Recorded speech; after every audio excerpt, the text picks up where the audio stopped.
More data supports science funding literally pays for itself. Bolstering the case for the most no-brainer policy. Increasing government science funding. Note: this is an AI reading of a blog post. Links, images, and videos are not narrated. Quotes are narrated in a different voice. Previously, I put out a post explaining How science funding literally pays for itself. that takes you through the math and some data that backs it up. Now, 2 new data points further bolster this claim. First, the Congressional Budget Office, CBO, the nonpartisan federal agency that provides budget and economic information to Congress, published a report entitled Estimating the Economic Effects of Federal Investment in Research and Development. Usually the CBO only projects out 10 years per their mandate, but because the effects of science funding can take longer to fully manifest, they projected out 30 years. The relevant headline takeaway is highlighted below in their primary table, Table 1, showing that over this period the effects of a $30 billion increase in science funding for 10 years, $300 billion in total, and about a 33% increase from today, would result in decreasing the overall deficit over 30 years, see green arrows.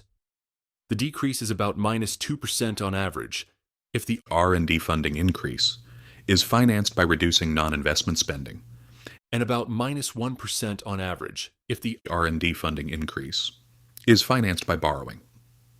This means that the increased science funding would grow the economy so much that the tax revenues received from this growth alone would outweigh the spending increase, leading to an overall decrease in the budget deficit.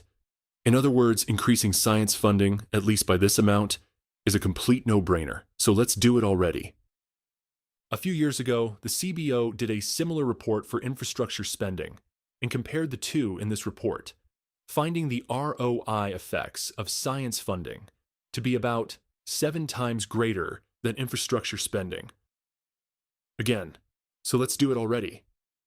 The effect on the present value of GDP over the next 30 years, discounted using Treasury rates, that a $1 increase in deficit-financed R&D spending would have, is about 7 times larger than the effect that CBO, in its August 2021 report, estimated the same increase in infrastructure spending would have. Second, the Clark Center regularly polls a panel of economists, and recently they asked about this specific topic. The panel essentially universally agreed that historically U.S. science funding has paid for itself. In particular, 82% agreed Historical federal support for scientific research has paid for itself through a substantial positive effect on long-run U.S. productivity growth. 0% disagreed, with the rest either not answering or declaring either no opinion or uncertain. They also asked respondents about the confidence in their answer. And when weighted, the results are even more striking with a whopping 97% in the agree category. Are you sold yet? Government science funding, the bulk of which goes to medical research, extends our lifespans and health spans by inventing new medicines and other technologies that grow our economy so much it literally pays for itself.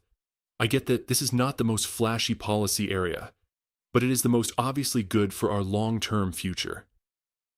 Finally, and also new this year, the Pew Research Center put out a survey on Americans' views of science and science funding, and among other things found broad bipartisan support for government science funding. 84% of U.S. adults say, government investments in scientific research aimed at advancing knowledge are usually worthwhile investments for society over time. That breaks down by party as 76% of Republicans and 93% of Democrats, including independents who lean one way or the other.